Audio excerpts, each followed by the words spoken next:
Okay, so let's call this one Collection by Revisited, because I did open this small collection I bought in my previous video, but as I'm pretty new to this, as been pointed out, I could have done a little more focusing on the cards and talking about the cards and looking at them and maybe explaining my reasons for acquiring those cards. So let's take them back out of the box where they've been living and have a look. All right. So starting off, there's a couple of Vollraff Strongholds here.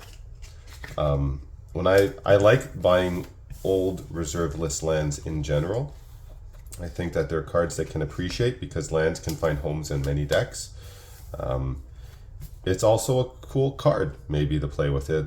Add one colorless mana to your mana pool and put the target creature card from the top of your graveyard on top of your library for one black and one colorless. I don't know if it's going to come through very well, but these are both near mint copies, and that's the condition that I prefer to get cards in when I'm acquiring cards for the collection. If I'm going to be playing with a card, I don't care. I won't generally play with a near mint card because I feel that's a waste of have such a card in such a good condition. But a near mint card, so my thoughts on these old cards like these from the 90s and older, is that there's a condition rarity on them. That goes for these CE ones too.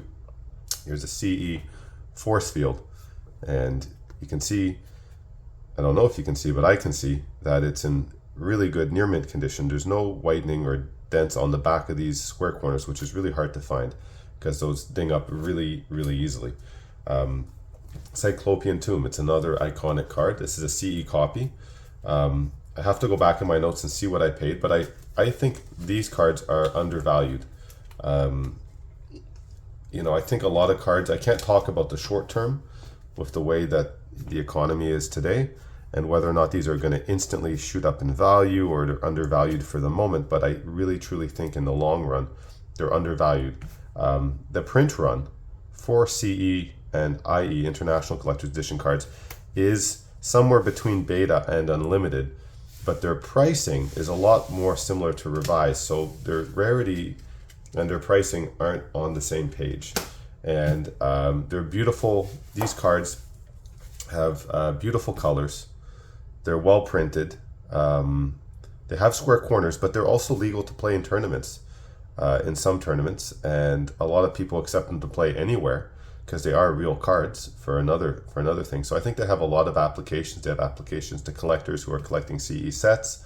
They have applications to people who want to play with them. They have just an application for a nice card to put in a binder to collect, period, just because of it's a good way to collect the art. Okay, so moving on. You might see a few of these. This is a Su-Chi, and it's from Antiquities. It's from one of what we call the Four Horsemen sets. This one's also near mint. It's not probably gradable. The centering is not very good on it, but it is a near mint Su-Chi from Antiquities, and the farther you go back, the harder it is to find near mint cards. I mean, the cards themselves had small, minuscule print runs compared to today, but to actually have them kept from all those years ago in good condition, especially if it was a playable card, that makes it that much more rare. And I think that near mint cards are going to appreciate better than their counterparts over time, just because of that, because they are rarer in that condition. rare. And here, revised copy artifact. It's all in near mint condition. It's beautiful. These are the cards I think in revised that people that are they're $50 or $60 cards now. I think that they have a lot of potential to be more valuable cards. I think it's a strong card, it has a good ability. It has homes in old school, which is a format that I've begun playing, which is another reason I'm picking up older cards.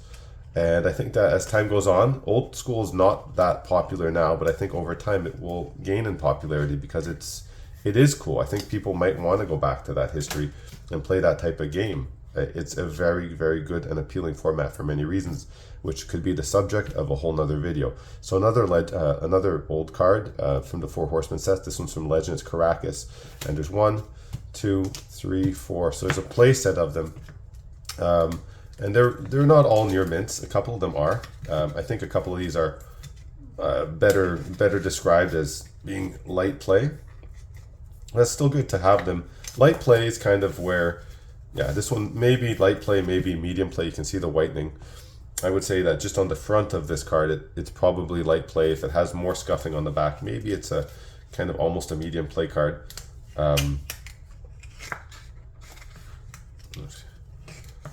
But yeah, so we got a bunch of those. So I'm just taking them out now on the camera. So I'll move them into my binders and other storage after. I don't really keep cards in top loaders. I have a massive collection of top loaders from all the stuff we've bought. Maybe one day for shipping stuff out. So here's another card from Legends Reset. Let's see, I bought these. You can't really see. I'll open it up. These are both in near mint condition. It's a Legends card in near mint condition. I think those are cards that are worth collecting, if it's a decent card. But to be honest, the print runs of all those sets, like especially Arabian Nights and Antiquities, they're very low that even the commons have value now. Yeah, so I'll change the sleeves on these after, but you can see these are really in nice condition.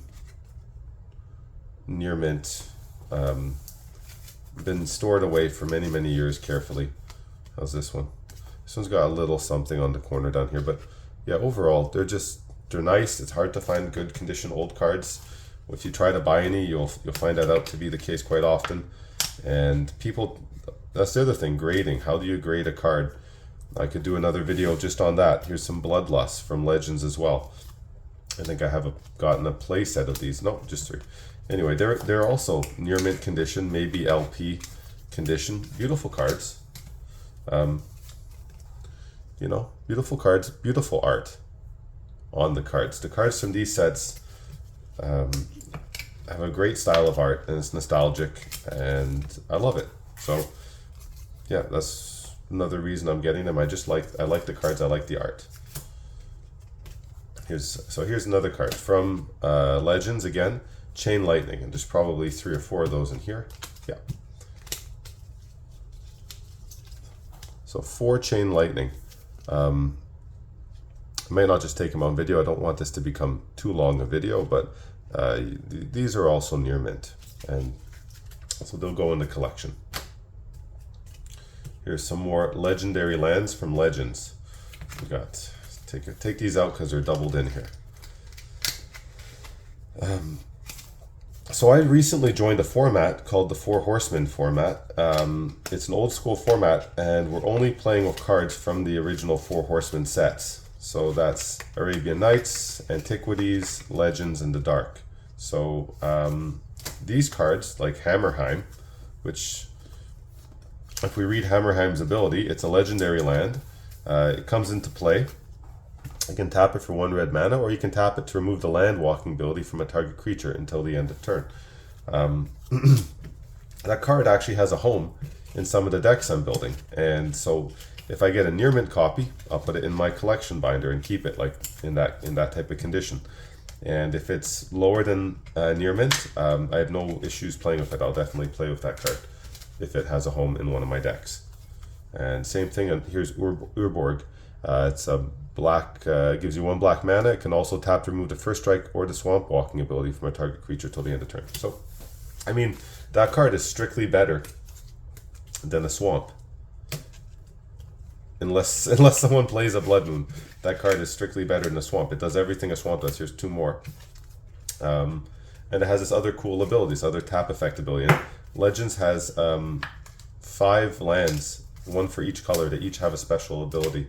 There's Karakas for white, Urborg for black, Hammerheim for red, Teleria for blue, and who am I forgetting here? Green has it's coming right up, Pendelhaven. It's a cool land with a cool ability. And I've been playing some decks that run this with their green creatures, their small green creatures. Tap and give a target 1/1 creature gets +1/+2 until the end of turn, and that makes it such a stronger attacker and such a stronger blocker right away. I don't know if people still play with Pendelhaven outside of old school, but it seems like a card that could still be useful index today, even given how much the power of cards has gone up. I'm not worried about keeping them unsleeved. I'm not going to rough them up here on this surface. So here's a legend from Legends. Got Zira Arian. She's in near mint condition. So I'm going to keep her that way. I'm going to put it away here, and we'll put it away into the binder. And so here's something else. I'm not going to unpack all these. We've got Urza's Mine, 3 original Urza's Mine, and from there another Urza's Mine with another art.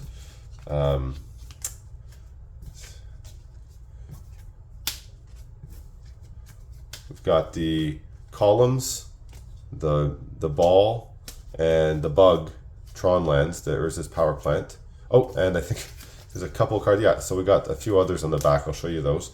I think Tron lands, the original ones, are undervalued. They are, I mean, to me, they're undervalued. They are the original ones. They have cool art. The print runs are lower. They may not be foiled like all the flashy new stuff, but I'm not a huge fan of foils because when I started playing, the foils weren't even a thing. And I think foiling's pretty cool. I don't necessarily need it. I prefer the original stuff. So here, so that's a Teleria. That's one of the other legendary lands. Get this other guy out. Yeah, it's amazing how affordable right now these cards from 25 years ago are, right? Like 25 years ago, Tron land. I think that's a good pickup. That's why I buy Tron lands just about any time I can. So I'll put those other ones here in the pile, and I have a rack, playable card from Antiquities. So rounding out the Tron lands, see if there's anything on the back here. Yeah, so I've got 3 more Telerias, the other blue legend land, and 3 of these Urza's Tower and an Arabian Nights Desert. So good cards to collect. The Arabian Nights are a very small print run, and any of the cards in there are good to collect, in my view. So going on here. What cards do I have here and why did I get them? Flying Men. It's an Arabian Nights common card. It's not terribly expensive. A lot of people are playing it in the format I play right now, so I'm going to be putting this into decks. It's a good card for that. I've got a couple of very nice condition gold border Gaia's Cradles. It's a cheaper Gaia's Cradle. I think it's a good pickup to have. I think people can play that at a kitchen table or almost anywhere. It's a real card. Not legal in tournaments for now. You know, I don't know if that will change with time and the affordability of cards. But I pick up the real Gaia's Cradle. I'll pick up those cradles. I think they're good cards. Just some Weatherlight, Ancestral Knowledge, a Jester's Mask. It's a cool card from Ice Age when I was playing. City of Shadows. It's a near mint copy. That's pretty much the only condition I would bother buying City of Shadows in. It's not a super playable card, but it has had a few targeted buyouts. Same thing with Soldevi Excavations, another land that's had a few targeted buyouts. It's most of these are near mint. A couple are probably LP. That's the better conditions to go for. If a card's being targeted for buyouts, it means that the cards that are in a better condition are definitely going to be the more valuable by far. It's not driven organically by need in gameplay or anything. So these are a couple of Null Rods. These can find homes in most formats. These are near mint, so I'm going to put them away in the binder. Lodestone Bauble. It's 0 casting cost artifact. I think 0 casting cost artifacts can do a lot of interesting things in decks combinations. It's been bought out a couple of times lately. The price is still really low on them, and I want to own a few before it does get very high, in case it does. Here's another CE card. You know, nice rich colors. That's what's nice about the CE. If you compare it to the revised, which is a lot more faded, I think I prefer this. It's more like the unlimited printing or the earlier beta and alpha printings. And it's in really nice condition. Okay. Holo Gemstones. I think it's a good card to own. It's during each player's upkeep, that player chooses a color until end of turn. Each mana producing land produces mana of the chosen color instead of its normal color. So it's kind of a mess with your opponent's card. It's gone up in value a few times in the last few buyouts. It's gone right back down. It's pretty much near where it started, so I bought a copy. Not much more reason to it than that. Okay, so these are three. This is the autumn, this is the winter, and this is the summer Mishra's Factory. These are original Mishra's Factories from Antiquities. The card's seen a lot of reprinting. The original ones hold value, the winter one being the most valuable one. They still continue to hold value, so I don't think that this card's been reprinted into oblivion. So that gives you an idea of how much people like these cards and how well they hold their value, because even though you can get a copy of this card for well under $1, these are hundreds of dollars still. And that's why I like the art. I want the card, and I think it's a good investment card because it can't really get any lower from reprints anyway. These were the two big cards I bought in the collection. I really wanted. This completes my Word of Command collection. I have at least one copy now of all the printings of Word of Command, unless I don't have the one of the collector's editions ones. I might not actually. So I have all the playable, all the round corner copies, you could say, of Word of Command, and I'm missing a beta Sol Ring, but I've got the alpha one now. I would describe the condition on these cards as being LP, which is makes them affordable, because I don't think I would take a stab at the near mint ones right now. Quite expensive. So what's left in the collection? There's stuff in the back here. Yeah. So these are all just alpha lands. Alpha Islands. I got 4 of them. Alpha Plains. 3 of those, and 4 Alpha Swamps. I think alpha lands are something very interesting to collect. They are genuinely rare. There's not a lot of them printed. They're cool to play with for that purpose. If you want to just put a really rare land in a deck. They can be. There's a format called Alpha 40 and some other alpha formats that you could only use these lands, so they are still played by people. And I like the rich colors in them. And it's very funny. Like, different island art is worth more than other ones, and same with swamp art. Like, it's funny that all these cards that were just cost pennies when I grew up have such a price range, specifically even on which art it is of the island, not even for the condition anymore. But that's just the world that we're into, and those are kind of approaching being museum type of piece cards. Some of them from Alpha, they're ancient, you know, they're not making more of them, they're historic. And the other thing I got at the collection was a surprise. I mentioned before, I got a bunch of dice, so I have dice to play with, and the guy sent me all these custom proxy cards that he must have been using, and some of them are neat, and maybe I'll get a chance to play with them. That's it. That's a more in-depth explanation of what I bought, why I bought it. I did bring out my jeweler's loupe. I would recommend getting one of these if you're buying anything, something with a bit of a black light and also with a light on it, and you can look at the cards and you can ascertain a lot of information you can't with your naked eye, especially towards their authenticity. And then for more detailed looking into whether things are inked or not, you could get a small computer microscope here, like I have. But that's definitely a topic for authenticating and looking for inking and stuff for another video on how to use those. So it gives me something to create at least one more video in the future.